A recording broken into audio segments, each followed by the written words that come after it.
Forward, अब मैं जो आपके सामने आपको चीज इंट्रोड्यूस कर रहा हूँ वो basically I am talking about Honda two wheelers. Honda two wheelers के बारे में I think everybody knows. So Honda two wheelers ने बेसिकली एक प्रोडक्ट लॉन्च किया था, एक नई बाइक उन्होंने लॉन्च की, और they gave us an opportunity to launch it in complete Rajasthan. तो ये हमारा एक मीडिया लॉन्च था जो बेसिकली हमने जयपुर में डिजाइन किया था होंडा के लिए, जो हमारा एक पोटेंशियल कस्टमर है। तो हमने जब उनको कॉन्सेप्ट दिया तो दे सेड कि this is a new product which is going to shine in the rural market, और उसको उन्होंने एक सुपरस्टार के तौर पे लॉन्च करने का जो हमें एक आइडिया दिया, तो हमने उस आइडिया के बिहाफ पे उनको हमने एक, जब उन्होंने सुपरस्टार कहा तो हमने उनको एक बॉलीवुड कॉन्सेप्ट डिजाइन करके दिया। अगर आप इस स्लाइड को देखेंगे तो आपको इस स्लाइड में एक रील नजर आ रही है विच इज द बिगेस्ट जो एक सिंबल है बॉलीवुड कॉन्सेप्ट का।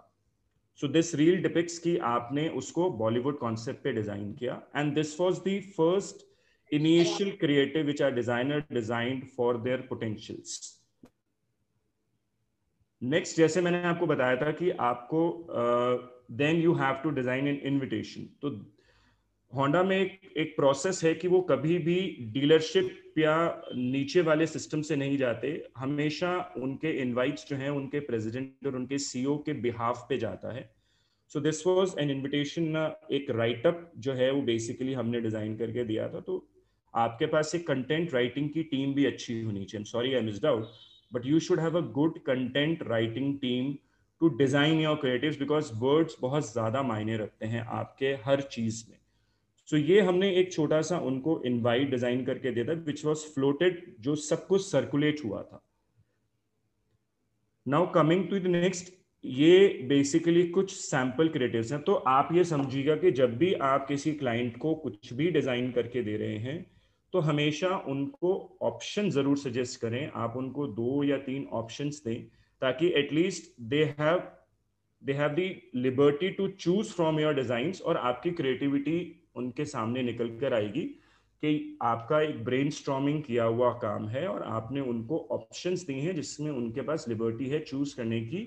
अदरवाइज अगर हमने एक ऑप्शन दे दिया तो देन दे गेट लॉस्ट कि यार why can't you come up with some other option. So एक अच्छी एजेंसी हमेशा डिफरेंट पैरामीटर्स पे और कॉन्सेप्ट्स, एक ही कॉन्सेप्ट में 4-5 डिजाइन पे काम करती है। सो ये कुछ सैंपल डिजाइन थे जो हमने उनको डिजाइन करके दिए थे। Now coming up to the ground production part, के ग्राउंड पे जब हम उस प्रोसेस को लैंड करते हैं, वेन्यू पे जब हम चीजें कंस्ट्रक्ट करते हैं, तो उनका आउटपुट किस तरीके से आता है और आपको क्लाइंट को किस तरीके से उसको पिच करना है, उसको दिखाना है, उसके कॉन्सेप्ट को एग्जीक्यूट करने के लिए आपने क्या माइंडसेट दिया है और किस तरीके के स्ट्रक्चर्स आप उसको दे रहे हैं, आपके कॉन्सेप्ट के हिसाब से उस पे काम करना शुरू होते हैं। सो this is a 3D layout which I am showing you. इसमें आपको बॉलीवुड से रिलेटेड 2 काउंटर्स दिख रहे हैं, 2 टिकट विंडोज दिख रहे हैं। ये वो टिकट विंडोज हैं जहां से आपके पोटेंशियल कस्टमर या जो आपके इनवाइटीज हैं जिनको आपने इनवाइट किया है, और आप ऊपर एक पूरा स्लोगन देख रहे हैं, एक बोर्ड देख रहे हैं जो कहता है कि आ रहा है सुपरस्टार। तो ये क्लाइंट का कॉन्सेप्ट था जिसको हमने फर्स्ट एग्जीक्यूशन प्रोसेस में ऑन ग्राउंड डाला, जिसमें एंट्री पे उनको बॉलीवुड का थीम हमने डिजाइन करके दिया 2 टिकट विंडोज के साथ और ये पोस्टर के साथ। अब सेकंड चीज, प्रोडक्ट लॉन्च है तो क्लाइंट हमेशा चाहता है कि उनके प्रोडक्ट की रिवीलिंग, जो उसको हमें एक्सपोज करना है, पहले ना हो कस्टमर के आने से पहले, जब वो वहां आ जाए और जब वो उसको रिवील कर दें तब उन क्रिएटिव्स पे काम किया जाए। तो पहले आपने देखा कि आ रहा है सुपरस्टार वाज एन इनिशियल, एक मतलब एक शैडो है जिसको आप कहते हैं कि अभी हमने रिवील नहीं किया। जब ये प्रोडक्ट रिवील हो जाएगा उसके बाद, पोस्ट रिवील के बाद, मतलब ये जो पोस्टर आपने पीछे मैंने आपको दिखाया, ये चेंज होता है after the product is launch in front of the audience. अब हम आते हैं कि ये एक इंडोर वेन्यू है और इस इंडोर वेन्यू के ऊपर आपको एक बैकड्रॉप डिजाइन करके देना है क्लाइंट को, basically which says about your concept. जब हम कॉन्सेप्ट की बात कर रहे हैं तो वो किस तरीके से डिपिक्ट होगा, और सबसे इंपॉर्टेंट पार्ट आपके एक प्रोडक्ट लॉन्च में, चाहे वो इंडोर हो चाहे वो आउटडोर हो, बेसिकली आपका बैकड्रॉप होता है जिसके ऊपर वो प्रोडक्ट दिखाया जाने वाला है। तो ये एक लेआउट हमने डिजाइन किया था। अब अगर आप इस लेआउट को थोड़ा सा समझेंगे तो मैंने आपको कहा था कि बेसिकली ये प्रोडक्ट रूरल एरिया को फोकस करके गया है। तो इस कॉन्सेप्ट में आप नीचे पढ़ सकते हैं स्लाइड के अंदर कि लेफ्ट साइड की स्लाइड पे Honda motorcycles and scooters India limited का ऑफिस शो किया है, because this is their unit और देयर देयर प्रोडक्शन हाउस। और उनका फोकस है, ये जो उनका फोकस है towards the rural area. So rural area basically जो आप एक्सट्रीम राइट में देख रहे हैं वो एक तहसील का डिजाइन है, मतलब बेसिकली गांव में किस तरीके की बिल्डिंग्स होती हैं उसको बेसिकली डिपिक्ट किया गया है। और ये जो रोड आप देख रहे हैं नीचे, ये जो आप रोड साइन देख रहे हैं जो नॉर्मली हमारी रोड होती है, तो ये रोड ये कहती है बेसिकली कि Honda is moving towards the rural area, it is getting its product launch towards the rural area, tehsil की तरफ, गांव की तरफ वो अपने प्रोडक्ट को लेकर जा रहे हैं। तो ये एक स्टेज लेआउट है बेसिकली। अब इस स्टेज लेआउट के अंदर अगर आप देखेंगे तो मैंने आपको एक बेसिकली एक सेमी सर्कल डिजाइन दिखाया है। वो बेसिकली एक टर्न टेबल है। टर्न टेबल से मतलब ये होता है कि आप अपने प्रोडक्ट को जब आप लॉन्च कर रहे हैं तो आप उसको नॉर्मल रिवील नहीं कर रहे, नॉर्मल तरीके से उसको प्रेजेंट नहीं कर रहे, आप उसको कुछ टेक्निकल तरीके से, डिफरेंट तरीके से लोगों के सामने लाना चाहते हैं बेसिकली। तो ये जो सेमी सर्कल आप देख रहे हैं ये बेसिकली एक मोटराइज सिस्टम है जिसके ऊपर ये प्रोडक्ट रिवील होगा। और सेंटर का जो बैकड्रॉप आप देख रहे हैं, ये सेंटर का बैकड्रॉप बेसिकली इसलिए है because it is giving you the branding. थोड़ा सा मैं इस पे और आप लोगों का फोकस लेकर जाना चाहता हूँ, बिकॉज क्लाइंट जब आपके साथ प्रोडक्ट लॉन्च पे आता है तो उसके लिए सबसे इंपॉर्टेंट चीज होती है उसकी ब्रांड वैल्यू, उसका लोगो, उसका प्रोडक्ट। तो ये जितनी भी ब्रांडिंग आप देख रहे हैं ये सारी की सारी ब्रांडिंग बहुत कॉन्शियसली आपको यूज करनी पड़ती है अपने प्रोडक्ट लॉन्च के लिए। हम नेक्स्ट स्लाइड पे मूव करते हैं। ये मेरी पिछली साइड में आपने टर्न टेबल को रॉ देखा था, खाली देखा था, अभी आप इस टर्न टेबल को देख रहे हैं कि इसके ऊपर बाइक्स रिवील हो रही हैं और पीछे का बैकड्रॉप भी आप देख रहे हैं ये चेंज हो जाता है। तो बेसिकली ये एक तरीका था उनके प्रोडक्ट को पब्लिक के सामने लेकर आने का कि वो इसको एक डिफरेंट तरीके से, डिफरेंट मॉड्यूल से प्रोडक्ट प्रोड्यूस करना चाह रहे थे। तो उन्होंने इस टर्न टेबल कॉन्सेप्ट को हमने उनको सजेस्ट किया था, which was taken by them and it which was highly appreciated. The product was basically new dream. और ये मैंने जैसे आपको कहा कि टर्न टेबल मैकेनिज्म से ये रिवील होता है, इसके नीचे एक मोटर लगती है और ये जो आपका एक बेसिकली एक स्टेज बनता है, एक छोटा स्टेज हम बनाते हैं प्रोडक्ट के प्लेसमेंट के लिए, ये उस मोटर पे उसको रिवॉल्व करता है, घुमाता है। आपने सब जयपुर में रहते हैं तो आपने रिवॉल्विंग रेस्टोरेंट देखा होगा, तो आप ये मान लीजिए कि ये एक बहुत छोटा प्रोसेस था रिवॉल्विंग रेस्टोरेंट का, कि वो एक राउंड सर्कल में घूमता है और वो आपके सामने चीजें रिवील करता है। तो this is a layout of your stage backdrop. Next slide में मैं आपको इसका एक टॉप व्यू दिखाता हूं। तो ये जो इतना सारा क्लटर्ड, इतना बड़ा, आपको ये probably the size was 52 feets, मतलब आपको साइज भी मेंशन करना पड़ता है अपने डिजाइन्स में जब आप अपना प्रोडक्ट बनाते हैं, because according to your venue allocations. ये बहुत डिटेल स्टडी है, मैं ज़्यादा डिटेल में नहीं जाऊंगा बिकॉज अदरवाइज वो सेशन बहुत लेंदी हो जाएगा। तो मैं इसका एक टॉप व्यू आपको दिखाता हूँ जिससे आपको आइडिया लगेगा कि ये बना कैसे है। सो अगर आप इसको देखेंगे तो इसको हमने 4 पार्ट्स में डिवाइड कर रखा है। ये जो फ्रंट रो में जहां आपको रोड दिख रहा है ये एक अलग सेक्शन है, जहां पे आपको लेफ्ट पे होंडा का ऑफिस और राइट पे तहसील वाला फॉर्मेट मैंने आपको दिखाया था, ये अलग कॉन्सेप्ट है, एक अलग पोर्शन है।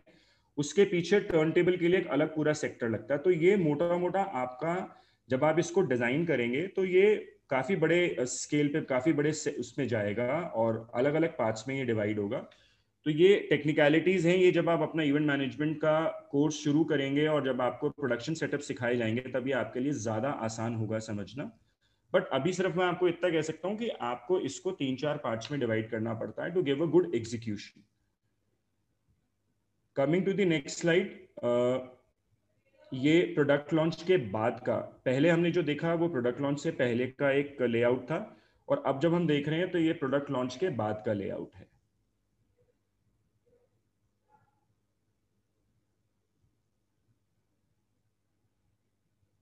अब हम आते हैं सबसे इंपॉर्टेंट कि हमारा स्टेज लेआउट तो हो गया, अब बैंक्वेट के अंदर बाकी और किन चीजों पे फोकस करना होता है हमें, एक्सेप्ट आवर बैकड्रॉप्स। तो कुछ सीटिंग अरेंजमेंट्स आपको अलाइन करने पड़ते हैं according to your clients requirements और उनके नंबर्स के हिसाब से।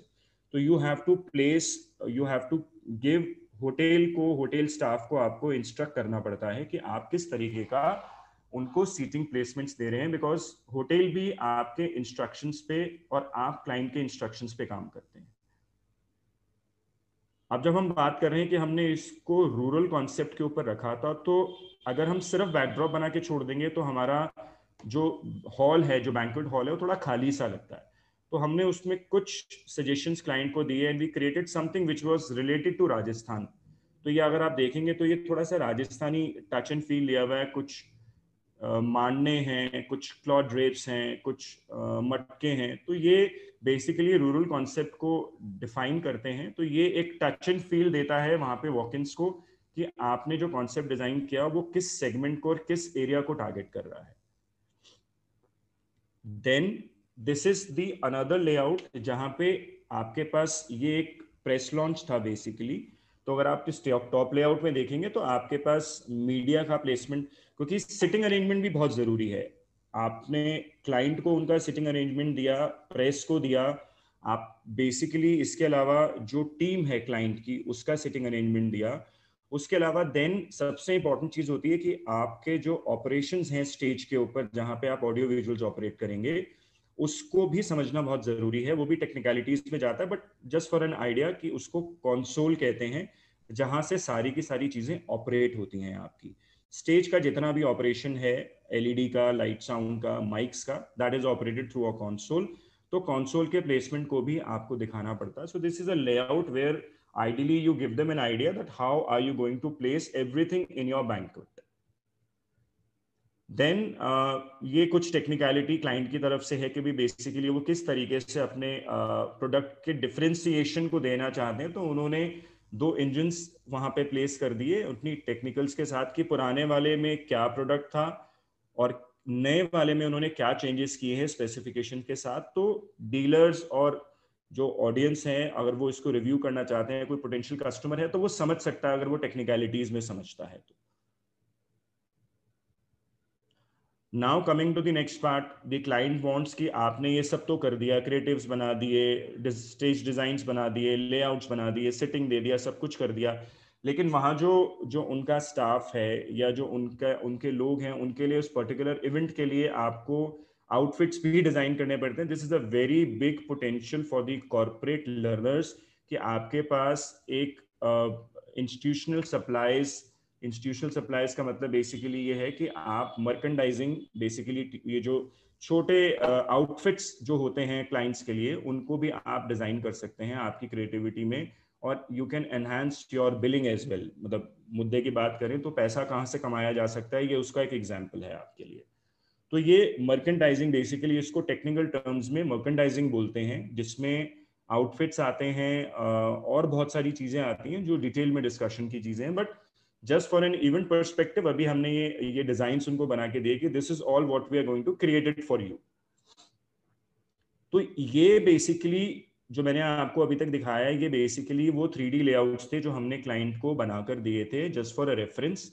अब इनके एग्जीक्यूशन पे मैं आपको लेकर आता हूं कि इनका एग्जीक्यूशन किस तरीके से किया हमने, so that you are able to see. हमेशा एक चीज जरूर ध्यान रखिएगा कि जो 3D लेआउट आप बनाते हैं और जो फिजिकल एग्जीक्यूशन आप करते हैं उसमें थोड़ा सा वेरिएशन हमेशा रहता है, बिकॉज पेपर पे बनाना और फिजिकली बनाना थोड़ा सा डिफरेंट हो जाता है। But still a good event manager, a good corporate execution agency tries कि वो सब चीजें जो उसने क्लाइंट को दिखाई हैं उसी नीटनेस के साथ वो प्रेजेंट करे, तो ही उसका जो काम करने का जो तरीका है और क्लाइंट के ऊपर जो आपका एक कॉन्फिडेंस है वो हमेशा बना हुआ रहता है।